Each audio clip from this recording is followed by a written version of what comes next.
Alrighty, and we are with Eric, or should I say Dr. Eric Grube? My God. I don't know what to do. When you're teaching, do you go by Dr. Grube? Like, Professor Grube, how do you I introduce yourself?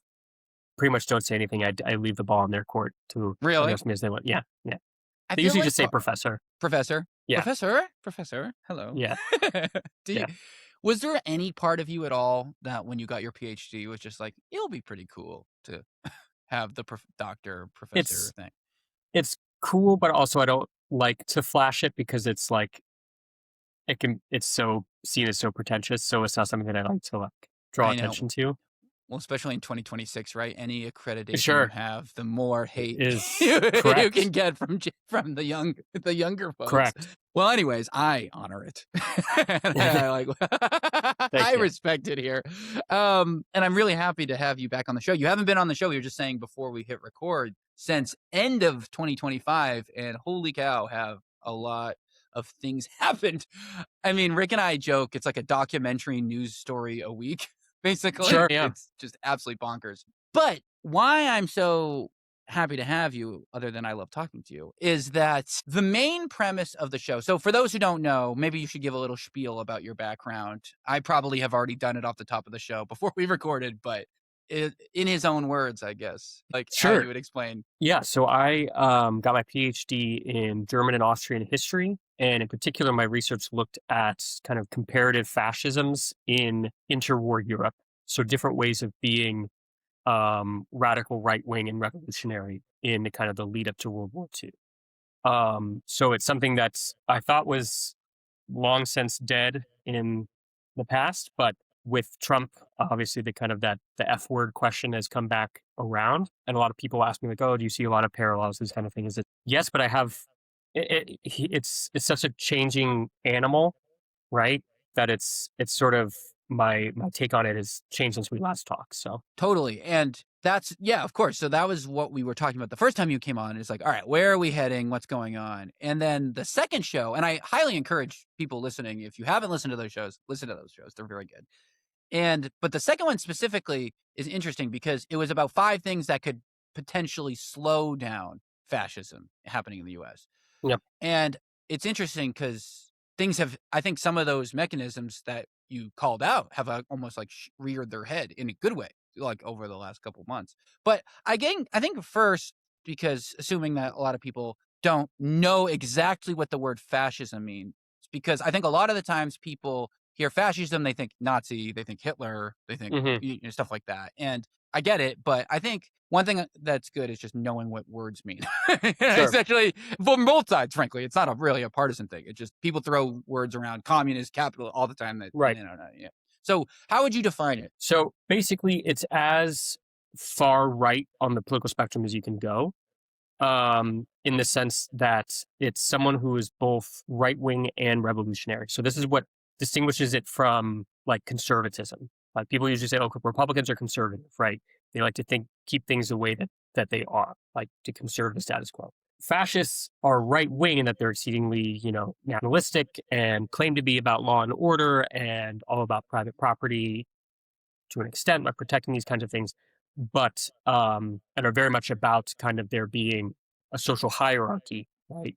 But they're not conservative. They don't like the status quo. They want it. They want the dynamism, the revolutionary momentum, the change, kind of the mass movement appeal that left wing kind of revolutionaries have, right? So it's kind Interesting. of this mirror image to far left communism, which they hate, but they've kind of plagiarized the playbook of the far left to infuse their kind of conservative peers with this very kind of intoxicating idea about like the youth, about mass mobilization, about parties, rallies, parades.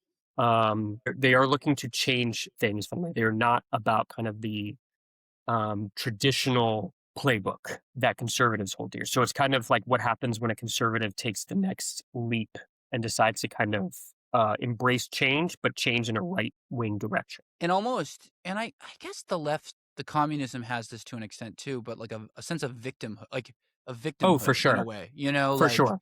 That's nationalism to a T, is to feel yourself to being both the strongest, but also the most persecuted. exactly. And it's one of the like kind of taste in your mouth in a way kind of things that I think when people immediately go, "Oh, MAGA's this," like I think that's part of what gets the spidey senses tingling a little bit. Sure. Like, There's definitely a Christian nationalism bent to that as well. The kind of being both persecuted, but also the most deserving. I guess one question, I didn't ask you this the first time we spoke, but it's something that has come up talking to people since we've last spoke, is that Mm. it's pretty wonky, but it's interesting, is that can like fascism, and I guess you could say can communism kind of exist without the other in the way?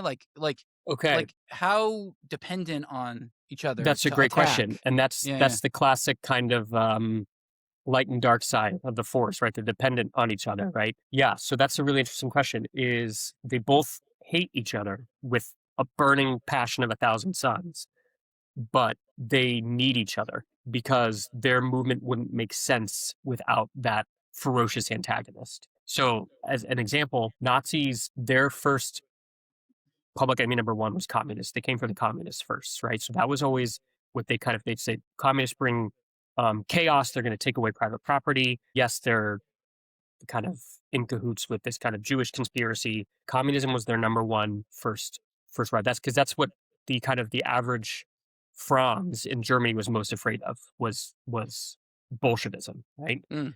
And likewise, the Soviet Union, its claim to fame after World War II was that we are the anti-fascist global force. Like we are here to stop what they viewed fascism as being like the Western imperialist camp as being kind of this capitalism's logical conclusion is fascism. And you need this kind of right-wing dictatorial authority to prop up a crumbling fascist system. So communism said, we are the antidote. We are the heroes fighting this crusade against this still palpable, still present fascist regime from the West. In fact, the Berlin Wall was called the anti-fascist protection barrier. Really? I didn't know that. Yeah, Wow. yeah. Yeah, Because wow, I wow. mean, we all know it was meant to keep their citizens out of West Berlin, but they said we're keeping the fascists, we're Really? protecting you from the fascists. Yeah. So that's kind of the classic like Batman and the Joker. They like are antagonists, but they need each other, right? Like their reason of being falls apart if they don't have the other person. Yeah, it's super interesting, and a question I have immediately as I think about that is they're a funny pairing though in a way because I understand how they kind of ping off of each other because of like, Yep. but two things come up to me. One is communism, I guess, is more like economic focused in a way. I get in a way Okay. that Yep. fascism doesn't seem to be. So it's almost kind of given it legs a little longer. Because one thing that I find really interesting is that they're both kind of equally far on the political spectrum, Correct. right? But just on different sides. But one has a much dirtier word. Like right conservative people who are moderate right don't like fascism and they don't like communism. Correct. Whereas like I feel like for people on the left side on like they are not so anti-communism the way everyone seems to be anti-fascism in a way. Like Okay. like moderate leftist people be like, "Oh yeah, I'm not a communist," but like they're not like it doesn't evoke that same emotional Right. response that fascist does, you Right. know? And I'm wondering, is that just like because of the Red Scare, like lingering, and like liberals being defensive, or like why? Because everyone on the right hates communism, but everybody hates fascism in a think way. I think it's because what we saw in World War II, Nazism and fascist Italy were what they claimed to be. Like that is fascism, Yeah, right? yeah, Like taken, and so it's seen as this kind of universal evil, right? That played out. Communism have this kind of sleight of hand where they say, well, the Soviet Union was bad, obviously, I mean, genocidal, all this kind of stuff. of course. But they were bastardized. That wasn't real communism. So this is where it always basically communists fight with each other all the time over what it means to be a true communist. So they can easily write off, say, well, the Soviet Union was a botched execution and they misunderstood. So this is why you get like Maoism and you saw Yeah, yeah. all these different ways of being communist, right? Whereas fascism, Nazism, it's kind of like, no, that's what it was. Yeah, that's it. And yeah, and that's it.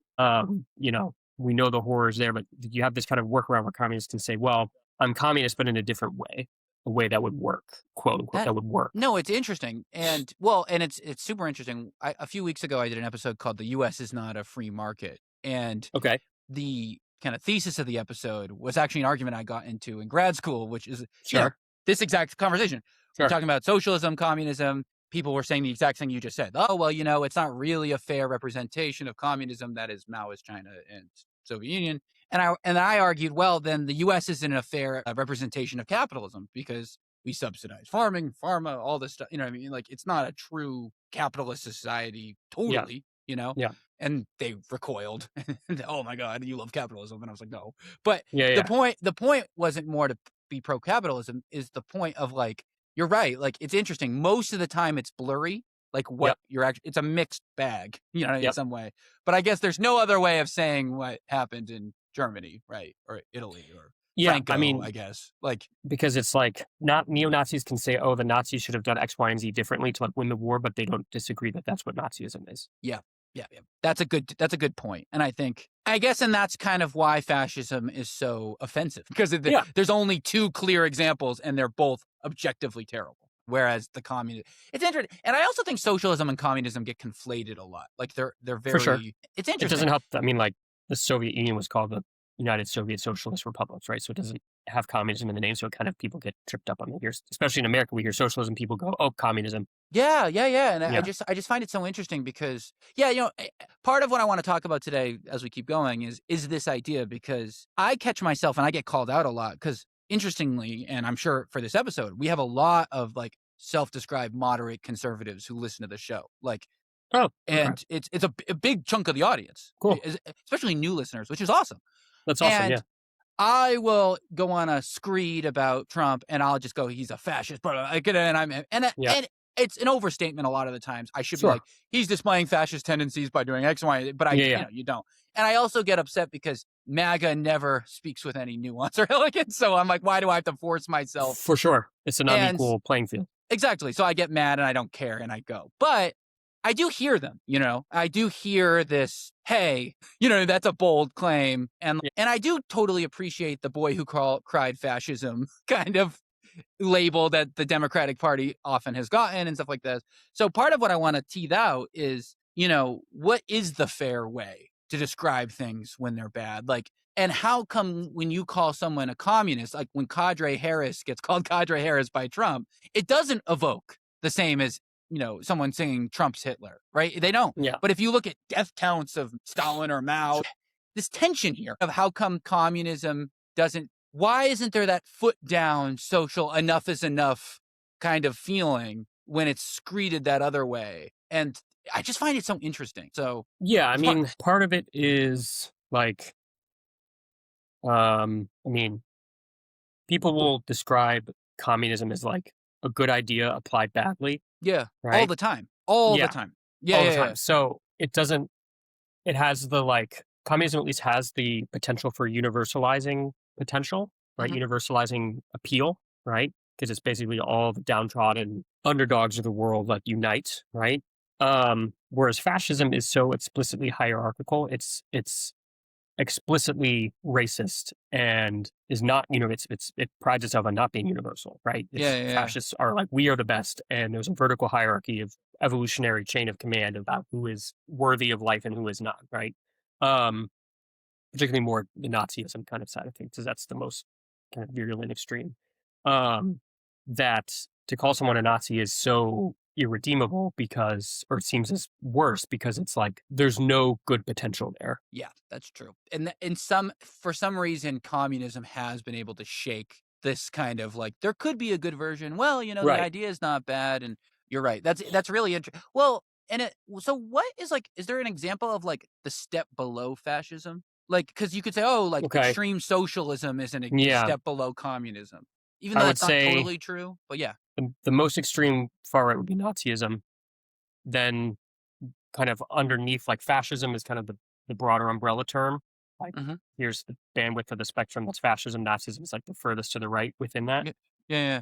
I would say, I don't know, like ultra right or right wing. Right wing is kind of more encompassing. See, but that's like a loose. I think there's a lack of a branding. Yeah. Like I actually think this might be the problem. There isn't a good word for it. Like if someone were to say that I am explicitly a nationalist, that would be to me an indicator there. Like yeah. What are like, I guess, Yeah, like, what are some good examples of, like, yeah, like, you're not full Nazi, but you still would fall on the fascism side of the spectrum? Like, how could you tease those 2 out, I guess? Because like, I feel like a loss of words, and then you start over-explaining, and then you lose a Sure, little sure, bit of sure. the oomph. The so Nazis are fascists, but not all fascists are Nazis. So the key distinguisher there is the Nazis went all in on the kind of world conspiracy about Jewish people, basically saying that Yeah, there yeah. is this world Jewish kind of council group organization that is hell bent on the destruction of our people. Um, and so fascists were anti-Semitic, but they were not. The Nazis took it to a whole nother degree, even to the point like during the war, the German allies, the people, Romania, Hungary, Italy, um, would kind of be like, why are the Germans so fixated on rounding up every Jewish person and killing them? Like we have bigger fish to fry. We're losing this war. Mm. We, isn't there something? Like, oh, What's with this what are we weird? missing something? Yeah, Yeah, yeah. yeah, yeah. And so that's kind of the key. The Nazis take the racism to the next, like, full out biological level. Mm, okay, so that makes sense. So, and I think that's a big part of what people sometimes don't know, right? Is that and this is what you studied, right? Is that there were all these little fascist cliques and groups that For were like sure. competing with each other. So there's all these different flavors, Yep. and it's almost like they didn't work out, I guess, right? So I guess people just Yeah. don't know what they thought, I guess. Yep. They got it's sort of like there's so many different flavors of communism, but like the Soviet model is what won out. But then you get the Chinese one, the Maoist model that emerges as a contender, right? And they're so Um, big, right? There's just so many they're big, people. yeah, yeah. Yeah, yeah, But yeah, I yeah. mean, they're all different ways of being communists, even within the Soviet Union. But those people just got bumped off by Stalin, right? Well, I guess like part of it too is like, I and we'll talk more about this later. Actually, I think a good question for you now, and it's one that I've thought about a lot since we've last spoke, which is just what does it even mean to become fascist? What is that like? Like Yep. you said last time, and I use it whenever I explain it. It's not like a light switch. You don't just Yep. turn off and on. It's a But I slope. think you explain it better. So yeah, can you So like yeah, tell that story a bit? it's we often hear these words like fascist, communist, nationalist, whatever, these markers that Authoritarian. That's I another think, one. yeah, Yeah, exactly, yeah, that seem yeah. to suggest a type of identity, right, or a personality. Fascism, I mean, there's the F scale to figure out, are you the authoritarian? Are you a fascist? And there's the authoritarian personality type, all this kind of like things, right? That makes it a category, Mm. but that can be um, problematic, right? That can be confusing because it doesn't explain how someone becomes one of those things, right? And so it's more about historians were obsessed with change over time, right? To see someone kind of go down this process, this slope, this kind of smooth descent into um, one of these kind of labels. So it's easy in hindsight to label someone as some category, but it's like you got to see kind of over the span of the political career how they changed and kind of went down a trajectory towards fascism or towards communism or towards what happened, right? And even once they get there, that can change, right? That can become there's all different flavors of these different things, right? So it's really more about the process rather. So that's why when people get defensive, like, oh, Trump's not a fascist because, like, show me the whatever, show me Congress these. voted for the budget, so Yeah, clearly right, it's not fascism. He would have just right, approved it or some whatever, right. Yeah, But it's like you have to look at the incremental day by day steps, right? That kind of get you towards that totally. endpoint. And well, you gave the analogy last time of a lobster trap, and I think about Yep. that all the Okay. time. Yeah. Like I Yeah. feel like that's like such a great way, like a visual to think about. Like Yep. you just all of a sudden you're like, oh damn, You're like stuck. I'm in. I didn't know about it, and it Yeah. makes it incredibly difficult to call it out without coming off like a reaction, Sure. like just a reactionary goon, right? Alarmist. Like, Yeah. yeah, alarmist. That's a better word. Like, because the Democrats, unfortunately, and maybe fairly, you could argue fairly, have gotten that label. Like, you guys are Sure. just sounding the alarm for Sure. whatever, and you become the boy who cries fascist, right? Yeah, I think the critique is that it numbs people to it. Right? It's like a warning that it's delivered too many times it loses its warning ability. It's sort of like smoke detectors, right? You have so many of them that when they actually go up, people go, "Oh, it's a mistake," and it's like because you're so numb to them going off To that you the don't beeps. actually think. Correct. Yeah. Yeah. But I guess so. The question is more like, how do you define what? How do you alarm someone without, if it's a I spectrum see. and it takes Yeah. time? how do you actually set the alarm off without this happening? Because time is inherently Sure. built into the Sure. equation, because it can't be switched off. That's the million dollar question, right? Because how do you, the only way is like, oh, people are like, oh, I guess, Kamala was right because she, said this was going to happen. And look, here we are. It's like, it's too late now. So yeah, that's in many ways the silver bullet we're still looking for is how do you counter Trump? Because when he says something outrageous, you always can either say, oh, I either didn't say that, that's fake news, Yeah. or I was joking. He's kidding. He's kidding. Yeah, he's joking. He doesn't actually mean it, or he's just toying with the media. But then It's a negotiation tactic. Yeah, like, once he said it, it becomes something that he can refer back to later and say, "Well, we want to do this," and it's like, okay. And in many ways, that's how he's gotten so much attention, because he can make these outlandish statements. And whereas every other candidate that would be like the end of their career, he uses that to just get to stay in the spotlight all the time. Yeah, he doesn't care. There's no weight of the words, but they can have weight, right? Like that's for sure. That's the problem. They can if he wants. Are advantageous to him.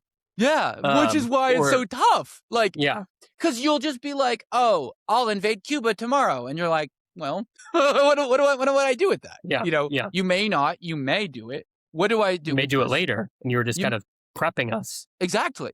Yeah, so, testing it out. Yeah. And that's the other thing. So we'll get more into like the stuff, like the technical stuff in a second. But this is this thing that I wanted to ask about from more of like a historical perspective, is that the main kind of fascist people from the earliest, 20th century, like the Hitlers, the Mussolinis and stuff. But maybe this wasn't true on the smaller ones that I'm not aware of. Like, it seemed like they were pretty clear. Like they weren't going like, oh, maybe I'll do this. Maybe I'll, like they kind of had a message, and then they just kept building and building and building and building and escalating and escalating. With Trump, it's so performative to an extent, that like it's so you really don't know what he wants or thinks, because he's so fleeting. His opinion changes so much. He doesn't have an ideology, And is that almost like, is that true? Like, or were these people in the past much more like, were they as strategic as they seemed? This is a great question, because it gets to my changed answer to the question of is he fascist or not? Because, okay, so in the past, it depends who you're talking about. There are people who had full commitment to the ideology, right? Whatever that means. But like they had full ardent belief and faith in the ideas of Nazism, right? That the world is a race-based hierarchy of races that are almost different species on this earth. And these races are in perpetual struggle with each other, in a Darwinian struggle, and we've got to win it now, right? And then you have people who were more kind of like swept up in the benefits it could offer them in terms of like career advancement, in terms of helpful for their business, helpful, they viewed it as helpful economically, or maybe you were just really anti-Semitic and you kind of latched onto that. But then you have people who kind of, bandwagon effect, lump on, and you have people who are kind of grifters, like, how can I just use this for my own advantage, right? And the ideology they viewed as this kind of fluff, right? So there's kind of a spectrum. Yeah, there's a spectrum there. But there were definitely like the diehard people who are like, no, we've discovered the truth to like reality, this Darwinian global like we cracked the code, we figured the Da Vinci. Correct. So it gets really, that's kind of what I'll say to it. I mean, Hitler had his book and then his second book, which he didn't publish, but he had, for as opportunistic as he was, and as changing of his mind as he was, he did have a basic ideological platform, right? As awful as it was, as messed up as it was. No. But it's a platform. That's the thing with Trump that's so mind melting, right? What is it? This is, to me, is like the distinction here is like, I'm not sure if I still think his assumption of power is a process.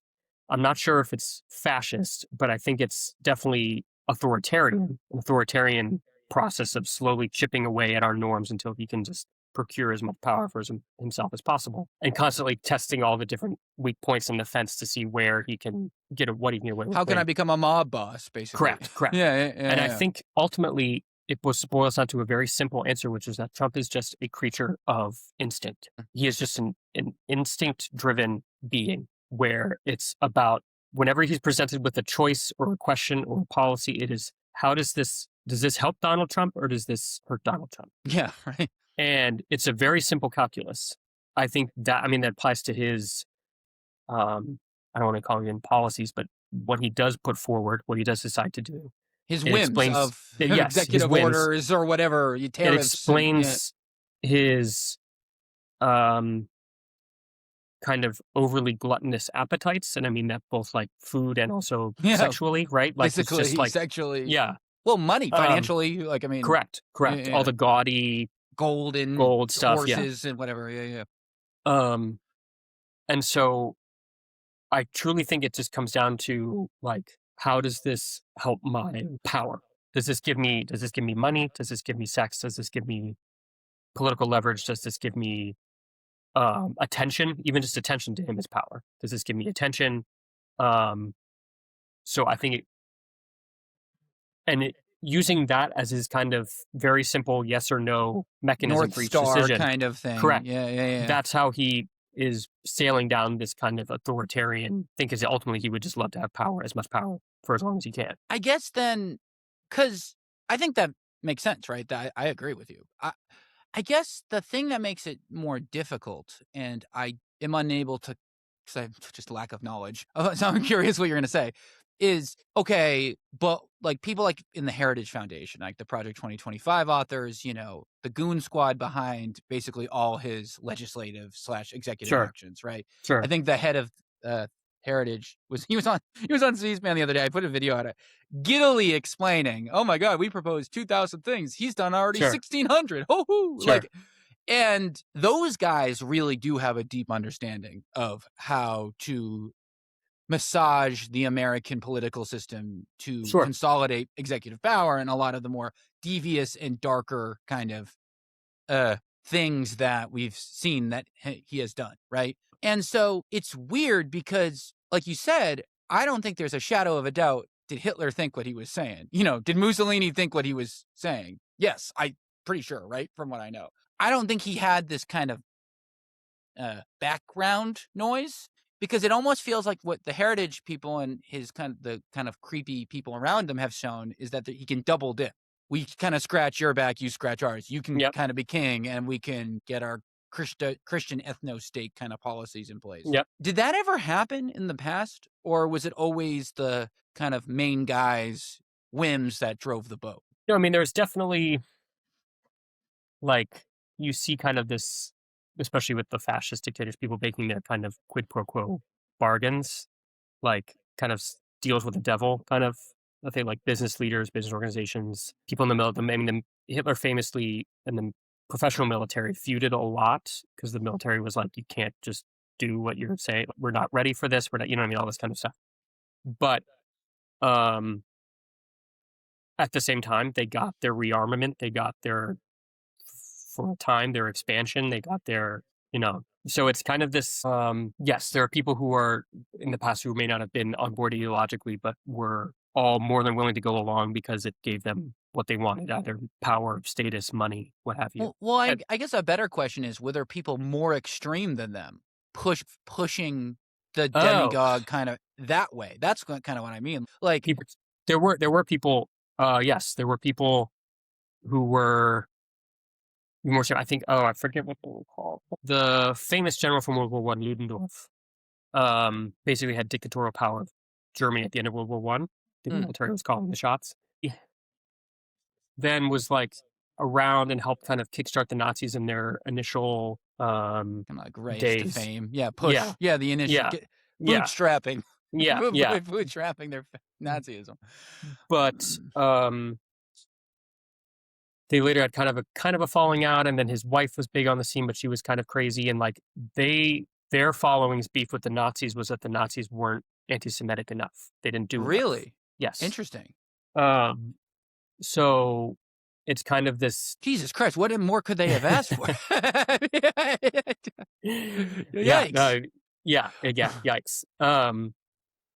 So it's because I feel like that's almost more believable to me than like Trump is some mastermind fascist who's implementing this long point plan to try to see a vision of the country that he has. I feel like it's way more likely that right. Right. oeuvre is coming from these random political groups, and Trump is almost just a vehicle because of his charisma. For sure. And For that sure. is His and that popularity is what got I don't get. Is that a thing usually? Because people always go, "Oh, puppet masters and puppet this." Like, "Oh, we'll use this sure. political figurehead to really get what we want." But usually that's like corporate interest or, Yep. a lot more subtle. Like, I guess Yep. it's very rarely like the guy literally couldn't give less of a shit and just Yeah. wants greed, but is so willing to sell out so much to the. So like that feels weird and maybe makes it so difficult. I mean, it explains the kind of the deal with the devil between like the Christian evangelicals and Trumpism, Mm-hmm. right? Yeah. That's what Or I don't understand. Like, because they tend to be single issue. They tend to be the abortion question, yeah, and so of they'll course. look past they'll look past all of Trump's morality flaws because they say, well, he's going to do this God's work of crusading against abortion, right? Exactly. I don't So care that he's a child. I just sure, can't have abortion. correct, Something like correct, that. Yeah. correct. So there's kind of this push there. The Heritage Foundation, the Project 2020 stuff is really 2025. Is Mhm. that what it was? Project 20? Yeah.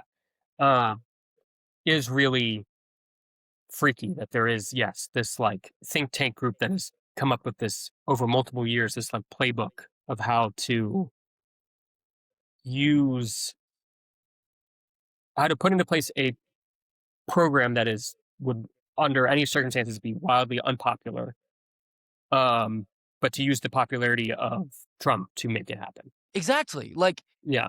that wasn't how the original guys. That seems to be the difference, right? Is that Yeah. the other one, like, Well, oh, Hitler had a thought. Hitler had a dream. Hitler, like these guys had different thoughts, and they kind of Yep. built a movement around them, like Yep. Mao or Stalin or Lenin or whatever. Where this is like, this guy's an egomaniac. They've hijacked his charisma, I guess, and his narcissism, Yep. and they've been able to. So it's like it's not fascism, but it's weird. It's weird new kind of middle, like where the guy isn't believing the shit he's doing. So Yeah, and obviously. it's an interesting inverse from the Hitler situation because in Hitler's being appointed chancellor, the kind of stuffy conservatives who were not very popular anymore, but who were like old school style conservatives, went with and okayed and approved of him being appointed chancellor because they thought, okay, we can use his charisma, his popularity, and have him be our puppet. We can do conservative policies with him as our kind of front man, but he's young, he doesn't know what he's doing, he's naive. But then he very quickly flipped the script and instrumented his program, his platform that he had. With Trump, it's like a similar mechanism of like, we can use him as a front man, as our charismatic figure to implement our policies, but our policies are the more radical ones that aren't popular. Trump is just, he's fundamentally a hedonist, and like whatever he wants or makes him feel good in a given moment is what he will decide. And you've seen him almost personally have to talk about like putting his brain in a pretzel. A great example is probably his best thing he did his first term is the Operation Warp Speed, creating the vaccine, right? Like the really being the driving force for the COVID vaccine, right? Like Yeah. existing. But then his base and proxy, the Heritage Fox News vomit that infected a lot of the people said, we don't like that. So he was so proud of it because, and honestly, yes, he should have been. So it's like watching him have to be like, well, I did take it and I am the man, but you don't want to take vaccines, but that one maybe you did. And like, it's funny because it seems like they're winning. They're able, and just the other day, like a couple of days ago, a phone call between him and Netanyahu leaked where he was yelling at Netanyahu, like, you're a fucking nut job. If you'd be in jail. And all of the Christian nationalist types, Mike Johnsons, the Mike Huckabees, like, are freaking out because they love Israel. They don't want any bad blood with that. And it makes you think, oh, what does he actually think?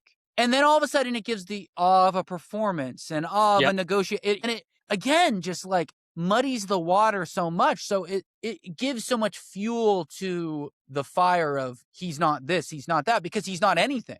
So yeah, he is Trump first. He's just Trump. It's like, that's how like a toddler thinks, is like, what makes me happy right now. And I guess in the case of the fascists of the past, and not to say Trump's fascist, but like of fascists of the past, were they fascist first, Hitler second, like fascist first, Mussolini second, or are they Mussolini first? Ooh, that's a good question. It's kind of baked into the ideology of Nazism was what was called the Führerprinzip, right? The principle of the leader, which was once the leader is established, Hitler, his authority is supreme. So like you almost couldn't. It's a great question, but almost like to Nazis, you couldn't separate the two. Like Was being there loyal a to succession plan? the movement. Yes, for So after. wait, yeah, what were they thinking? Like, what was the thought? Like, who will take the reins? Because like that's what I don't understand. Like, if that's true, then how do you have a second person? So this Hitler famously pitted all of his underlings against each other to like and played favors with some to make them kind of jealous of the others. So like it was very catty in that regard to keep them all loyal to him and voting for or kind of um basically wanting to keep his favor, right? So that they would stay on his good side, right? It's the classic kind of toxic manager strategy. And I'm sure Trump does the same thing. For sure. You see it all the time with the For sure. cabinet people. For sure. Yeah. Of Where course. you're sitting and who's sitting next to him and all that kind of stuff. Kiss his ass on those round tables, those North Korea style. Like, oh my God, I can't believe it. There was a contingency plans in place for if Hitler was assassinated or if he died or after his death, like who would take command. I don't remember off the top of my head what the chain was. Yeah. They probably shuffled it around a lot based on Hitler's whimsies on a given day. His whims, his whims on a given day. I liked his whimsies. But Hitler's having another whimsy again. Yeah. But the main thing was that you do not go against the leader. Right? So, but none of them stuck. So one of the questions we get all the time is, will this live post-Trump? You know, sure. And thankfully he's an older man, right? he can't kick around for indefinitely with his diet and lifestyle. And I think he's wearing diapers and he's bruising everywhere. So he's on his last legs. And the question isn't about like, you know, obviously, like I don't think anyone thinks his sons are. I mean, people say that, but I don't think realistically speaking, Don Jr. can do anything. So it's Vance, right, or another acolyte out of the Heritage bunch, right? There's no one. Sorry, who can do it? No. It's just they're not like him. There's no one who has his X factor, his ability to say whatever he wants and have his followers love it. He's like JD Van. He's kind of a turd. He's kind of a dud. Yeah, he's an absolute loser. Yeah. And he gets cyberbullied into oblivion all the time. The only other one would be like, no, everyone else is like kind of a stick in the mud sycophant. DeSantis tried in Florida, didn't work. Yeah, he got bullied by Trump. Yeah. There's no way it would be like his kids. No way. There's no way. Eric is such a loser. People are saying like, oh, maybe Barron will be like, because he's like, but like tall and mysterious. Yeah, too early to tell. But even Don Jr. like tries, but he looks too used card salesman. He just doesn't. Yeah. He's not able to pull it off. Well, and I guess the question is, so when we first talked in November, when you first came on the show, that is, obviously when we first talked. Hi, nice to meet you. Like, you think Trump's a fascist? But I was like, what do you think? And you were like, well, he's got a lot of the ingredients for what you'd expect, right? He's the way he handles the military, the way he's consolidating executive power, the way he hates our voting processes and electoral institutions, the way he ignores the judiciary system, all these things. And then we had the next show, which was like, okay, 5 things. And the 5 were, to recap very quickly, were size of the country, right? They're just very big, a lot of state governments. 1, the judiciary system is really good. And one of the key ones was like the founding of the country is not to be fascist, right? It's democratic. And a lot of those things have come forward. So I guess you were alluding to it with 6 months, I guess, starting the year with the ICE killing the 2 people in Minnesota. People were like, oh boy, it was really ramping up. Kind of the unilateral decisions to go to war in Iran, effectively, and maybe what they did in Venezuela. You could say that's the pro case.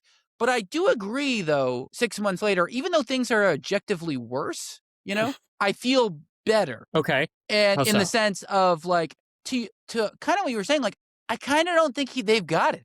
Like, Anyway, go on. Yeah. He's the classic. He's a contrarian candidate, so he's always going to be more popular out of power than he's in power.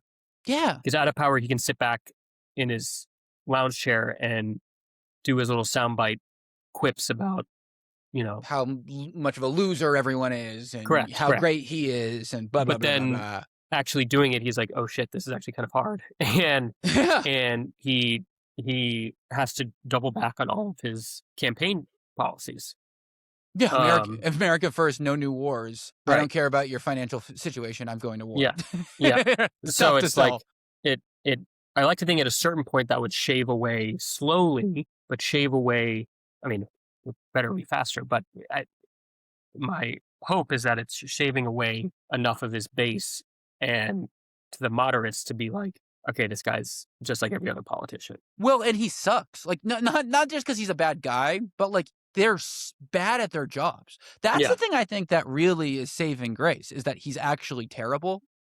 Yeah, and his crew around him are very incompetent. Correct. Like, and I think that is almost like the biggest saving grace. Imagine if they were wicked smart and like really tactile and like really, really clever. That'd be scary. That was the concern with the Project 2025, was that they were going to hit the ground running this time, and which they kind of started to do, but then it seems it's kind of they've lost it. They didn't get the right guys. It seems like And I think, and this kind of leads me to another question for you. That's more of a historical question with modern implications. Okay. And like, it's weird. So we've seen now the Republican Party effectively become the MAGA party, not the people, not like the Republicans in the country. Sure. The federal politicians, they vote in unit. I mean, and we're seeing it right now in the midterms, right? Like Trump endorses these random challengers because he says they didn't make the loyalty test, and they're losing their jobs. Massey gone. The dude in Louisiana gone. The guy from Texas gone.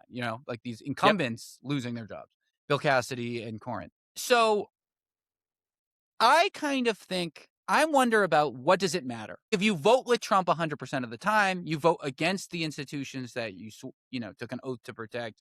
Does it really matter if you don't really believe them truly, and you're just using them as a way to get whatever you think is just in the end? Like, for example, like Mike Johnson, right? He's not a fascist. He's a Christian nationalist, I think. But like, he's maybe not a fascist.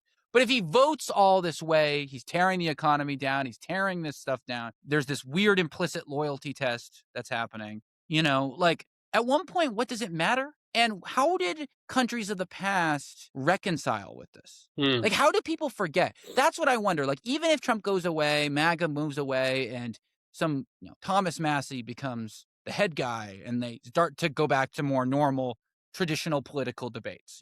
Oh, small government and blah blah blah. Like, how do you forget this? How do you move forward? This is what's going to be really horrifying, is how easily and how quickly so many people who are all for this are going to, at the end, just forget and pretend like it never happened, or pretend like they never supported it, or just completely lie and say that they were against it from the get-go. And liberals are going to get yelled at for bringing it up. They're going to go, let it go. Why are you being so annoying? It's over. Correct. At this. Like, how do you how does Pam Bondi get arrested without coming off annoying on the way? Like, how do we be law and orderful, but also, because I think Obama really struggled with this, right? In the sense that he didn't bring up Bush at all. He was just like, we're moving forward. I'm not talking about it. And he gave the whole Bush administration a pass, effectively.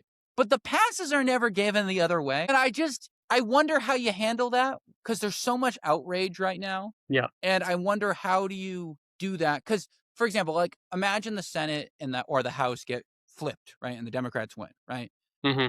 There's a lot of argument to say they should file for impeachment, and they probably won't be able to actually impeach, but they'll try these things and they'll muddy it up and they'll make it worse for Trump. And there will be, in 2 years' time, a lot of groans about that. See, they're terrible. Oh my God, they won't let things go. They don't care about the country, blah, blah, blah, blah, blah. But then there's the argument to say, well, they should do that. These guys are maniacs. What do you do here? And how have countries in the past handled this without having a Nuremberg trials? You know what I mean? Like how do you? That's the thing, is, so the Germany after World War II, it's coming to terms with the past was not good. The average German considered themselves a victim of the Nazis and of World War II. So the Interesting. Germans came out of World War II saying, we are the biggest victim Which is how they of, felt coming out of World War I, right? correct, correct. And so they would say we were a victim of the Allied bombing campaign, we were a victim of the firebombing, we were a victim of the Soviet Army, the Red Army, and their sexual crimes, all this kind of stuff. And just omitting all of the stuff the Nazis had done to bring that fate Like it upon didn't just them. fall Not- out of the sky. Yeah. Correct. Yeah. So things like the Nuremberg trials actually kind of backfired because they got they got the higher ups and made them stand trial and many of them were executed, what have you. But to the average German, it kind of let them off the hook. They were like, see, it was a couple of baddies up at the top. Yeah. I didn't do anything wrong, so I'm a victim. So you can very easily also say the German example is not really one of hope in that regard. It took a long time to get and to have any sort of real reckoning with this in any meaningful way. It wasn't until there was a famous with the Historica strike, was like this kind of like conflict in this historical studies decades later that was about trying to like maybe say, hey, we should probably talk about this in a way. Like the next generation basically asked some questions about their parents, like what was really going on there? Were we really victims of all this? What's happening? And then in the 90s, you had even more blowing up about how in on the atrocities the German military was. Whereas before, Germans could do this kind of bifurcation. They could say the Nazis were bad, Germans still good, right? And so they could say, okay, the SS, and the stormtroopers, all that, they did all the bad crimes. They killed all the Jews, all that stuff. Average German was blissfully unaware. In the 90s, it came out, I was like, no, the German military did a lot of atrocities and killings, and it's a huge part. And so people got all bent out of shape. He's like, how dare you say that about my grandpa? He was a loyal soldier. He blah blah blah blah like, blah. Yeah, all that stuff. So it wouldn't, when all of this hopefully does come crumbling down, but in a peaceful way, I don't know if there's a clear successor, and it would be very easy to just pin it all on a few people, have your average Republican congressman say, I didn't do anything, I was just, part of the party, and your average Trump supporter will just pretend they didn't do it or say that it wasn't their fault.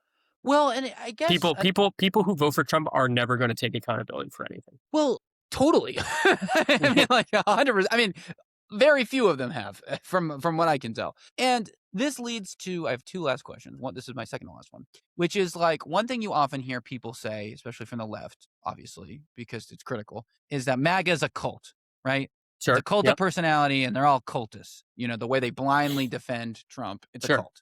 Sure. I see your point. But Makes when Nazism and fascism in Italy and all this stuff, was there that narrative from people who weren't involved? Like, these guys are nuts. How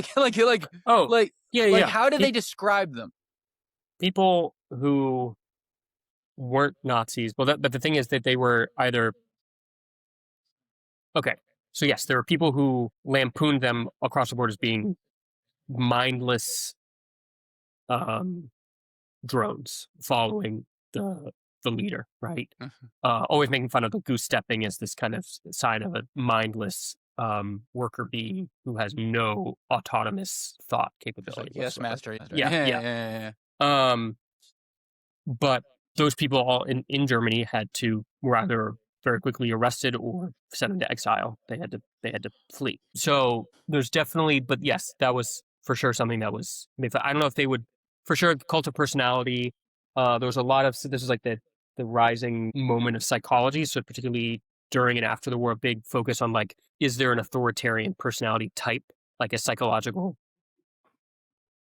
mold of a person who's just going to be like this because that's just either how they were raised or how they were born. Is kind of looking for psychological reasons, right? That was kind of a big scholarly focus. Is the narrative though like that the German people because one of the things that I find really fascinating is that the cult label almost cuts both ways. Like it's an insult in that like you have no brain, right? Kind of like you've been, but there's also like a victim side of you've been brainwashed. You're a victim. Like you feel bad. I mean, most people feel bad for people in cults. Cult followers, yeah. Because they're so downtrodden and they found this and crazy, like, damn, they got like at the right time. Yeah. And there's almost a pity kind of side of it. The Did that Germans happen in the German after the experience? war played that up of being like, we were duped, we were either seduced and or forced. A lot of them would try to say it was it was a dictatorship, so we had to comply. Mm. Into following this path to madness. All of it was ass covering retroactively. Yeah. For sure. When everything comes crumbling down, people will grasp at whatever excuse they can leverage to, because all of a make sudden they themselves do look wake fine. up, apparently, or they are apparently able to They're be forced like, to. yeah, The yeah. Germans were forced to. Their country was in ruins. Their leader had committed suicide. There was no, Like they're just looking around, just fuck. yeah. There's nothing left, right? There are enemy soldiers running around and tanks all over your streets, right? There's no refuting the And that, defeat. like, yeah. I mean, I don't think we're headed that way. So I guess, hopefully, I Right. guess there's two more. Actually, I said two less. I was more like three. Well, I have a tendency to do this. So we've got 6 more months of data, right, since the last time we Yep. spoke. And I guess the question originally was Trump is Trump a fascist? And I think we've talked about today that it's like probably not, like personally. And No, I just think he is a Trumpist. He's just a Trump. selfish bastard. Yes. This Yeah. is it. Yeah. But I guess the question is, then what the hell do we call this? Because I think you could say, like, one thing I love Bernie Sanders, right? He's a Sure. favorite Yeah. of mine, and I love him to death. But one thing I do think that he does a little too much is he'll be like, this is a kleptocracy, this is an oligarchy, this is a authoritarian tendencies, and they're all correct, and I get why he says that. But I don't think those words mean anything to anyone. And it goes over and his head, again, yeah. to my original griping about how come you can call Kamala Harris a freaking cop, a communist, and there's no ramification of like, you're calling her Mao Zedong. So how do you describe the phenomenon in a way that pushes the button correct, like with a real alertness, but without having to fall on political jargon to I would describe it? Like, well, how do you do this? Greed. This is a greed thing. Self-interest. Greed. Yeah. Just So ditch it. So basically just ditch like a definition effectively. Yeah. Like this is a greedy, childish pig who's just doing everything he can to enrich himself. correct. Now, one of the things... And enrich himself in terms of money, yes, Illegally. but also, but also just in terms of power and status and prestige and all that stuff. Okay. Last thing. One of the things we talked about, obviously, in the 5 things that can prevent the U.S. from becoming a fascist country was our voting, right? Our democratic processes. And obviously the midterms coming up, right, in November. And we've already seen the Republicans gerrymander 22 extra seats so far. Yep. Now, Republicans will say, oh, well, Democrats have been doing it forever and blah, blah, blah, blah. And they're not wrong. Democrat states have done it. But like they're usually on cadence. And this is just weirdly scrambly before a midterm, which is why it is so obvious what's going on here. Yeah. Is the breath of relief that we're good that this election goes through? Like, fine. Like, one thing I worry about, this is what I worry about, is no matter what happens, this is a conspiracy waiting to happen. Because if the Democrats do well, Trump will, trot out lies about voter fraud, lies about mail-in ballots, and Mike Johnson and all those idiots will go along with it. Well, they did vote for Trump 2 years ago. It is weird that district changed. Like, they'll stoke it because they're psychos and they're grifters.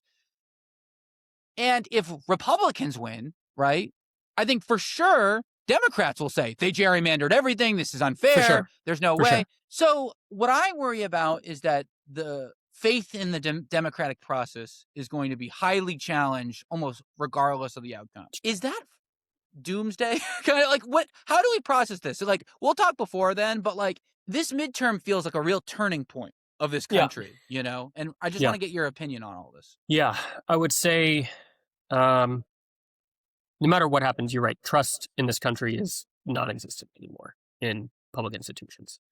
So the first question would be like, are they going to be allowed to happen in any meaningful sense? Yes. Like, will there be voter intimidation? Will there be purging of the rolls? Will there be, as we get closer to the date, I think Trump will get increasingly desperate in what he does. Yeah. As his polling gets worse and as the prices stay high and yada, yada, yada. Yeah. So who knows what kind of voter intimidation, what kind of voter Put ice at the boots. suppression, for They've sure. already Yeah, said that. Yeah. yeah. Because they have their baked in thing, which is to say, oh, all these illegal immigrants are going to vote Democrat, so we have to get involved proactively. Yeah, it's all these to prevent illegals. them. Don't you? Right. And what's the harm if there's no illegals? Why? Who cares? That's what people say. So it's kind of that'll be my first question: does it happen in any meaningful sense? The second question would be, you're right. Regardless of how it turns out, either side is going to cry foul, which further erodes legitimacy and Which has never makes happened everyone. before, really. No, no, like, no. yeah, like Trump is the first really to do that, like at a real level, even the U.S. at least. And you also have the question of, what if it's really split still? Yeah, which it probably is. I mean, the Yeah, country's like- always like 45-55, like one way or Yeah. the other. Yeah. So it really, I don't know how to answer. No, your no, it's question, okay. but- I mean, I think that's an but, honest like- answer. I mean, well, but like hypothetically speaking, if that goes well, like say the midterm goes well, and like this is all worrisome worry warts, Yeah. and actually, Democrats do well, they take the House back, Trump bites his tongue for whatever reason, and I mean, I guess we're not good per se, but are we like? Can we all kind of breathe, like a little bit, like in the sense that Right now? I'm saying if the midterms go well, say the midterms go well, they feel honest, no one's whining, Democrats win the House. That'd be amazing. And can we all just go, all right, American systems win? Be amazing. I think that is far too optimistic. Yeah, no, I don't think it will happen. But it could happen. The Republicans have created a game. It's a very toddlerish thing to do, where if they win, everything works great. If they lose, it's because you stole it from me. It was stolen. Yeah. So it's like, it's an unassailable position, and it's very infantile, but it's the gamification of, I mean, it's always been a game, but now it's just like so shamelessly a grift game that you can just make money off of and go forward, right? Is that, I think, speaking of long-term legacy, I think that is going to be one of the most damning legacies of Trump and Trumpism, is the reputational damage and damage to the trust in this country to pretty much anything. Every institution, effectively, right? Correct. I mean, correct. Well, and like, but is that what we should be one question I get all the time is like, what should I actually be focusing on? Like, there's so much news, like how I lose my mind trying to track everything. What should I really be paying attention to? Sure. Would you say that one example could just be like what happens with voting in the midterms, like just like Correct. the election? Your local polling place, yeah. I feel like that's maybe number one. Like keep your eye on the prize of how this happens, like the maps, this and that needs to go like safely. Like okay, this may be the most important midterm election of our whole life. Yeah. Do you think that's crazy to say that? Like, do you think it's dramatic? Because as we get closer to it, it'll be interesting to see Trump will be forced to play his hand about what he's going to do to prevent it. Because there's no way he has any vision of leaving anytime soon. You don't invest that much in a ballroom. No. If you're planning on... Well, that's what I always say. You don't redesign the house if you're planning to move out the next day. Yeah. And like, well, I always say like, dude, you don't want to be called a fascist. All right, you put your face everywhere. You named everything after you. You painted everything gold. You put yourself on the money. Put a victory arch over the... Yeah. I mean, quacks like a duck. It's hard to look at that giant banner of his face over the Department of Justice and go... Yeah. The most... Yeah. The... Like, dude. Like, well, and just because I feel obligated every time. Since 1982, the percentage of non-citizens who have voted, which would be voter fraud because no non-citizen is allowed to vote, is 0.00000005. There's only been since 1982, 99 cases, over 12 billion votes casted. Sure. It's just crazy. There's nothing. Like it, and I think it's one of those things that like people go, "Oh, Trump's lying," but it's maybe like a couple 100,000, 10,000. Like they think it's like, minuscule but real. No, it's like an election, like two. Sure. Like it's not even. There are more people who vote like my balls than like. Sure. Like these nuts gets more. Yeah. Sure, Harambe. Yeah. Yeah, exactly. Yeah. Like way more people vote for Michael Scott. Yeah.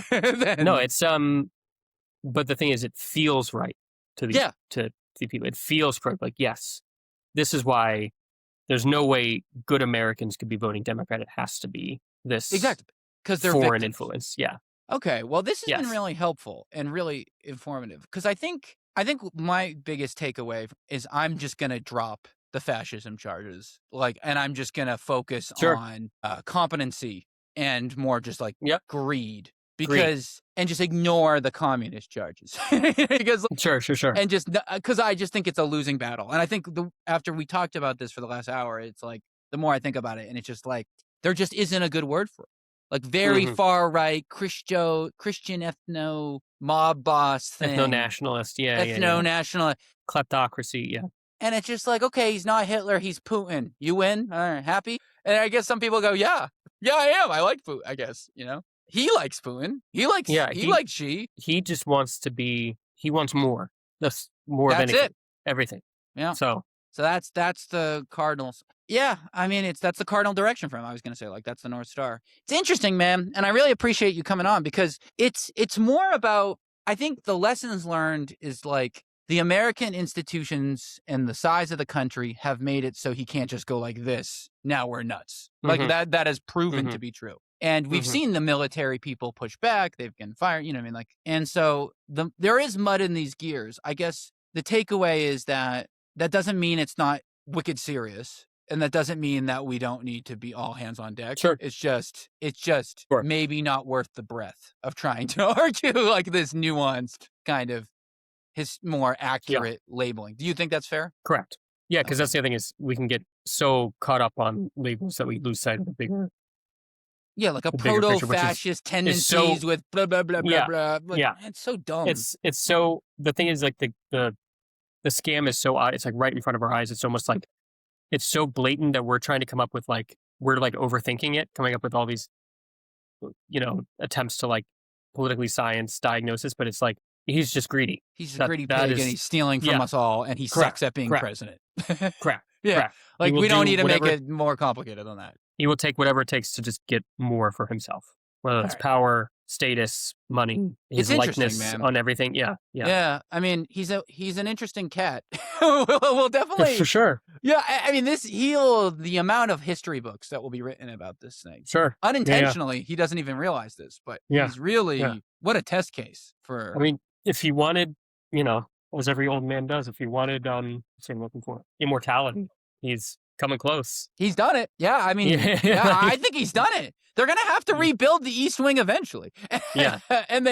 Well, and it's funny. It's like, will there be for this forever ping pong of renaming the Gulf of America back to Mexico? Oh, no, it's back to the Trump room. Oh, no, it's the Freedom room. And then is this just what we're cursed for the rest of our life? Yep. It's just like disgusting.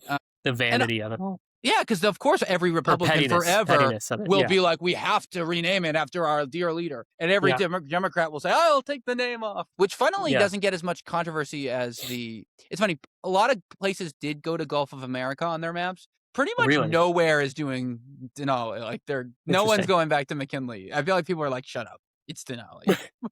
But yeah, and I guess the last thing is like, we can end on like, I will say, I think I feel better that this is one of the questions we had the first time we talked was, is this the country believing MAGA values or is it just Trump? I feel more now than I did before that this is just Trump. And this isn't just a true radicalization of the nation. I think this is actually more just this guy got him. But I don't think that was so clear after the re-election of this guy and what they seem to be okay with, But so it's kind of a positive note, but a suspicious note, and we'll keep an eye on it. And we'll have you back as things escalate because this next 6 months, I think, is going to be even less, like 4 or 5 months is like big time, like critical of like how this country goes. Yeah, absolutely. All right, man. Appreciate you per usual. All right. Cool. Thank you so Thanks. much. I appreciate being here. I appreciate your time.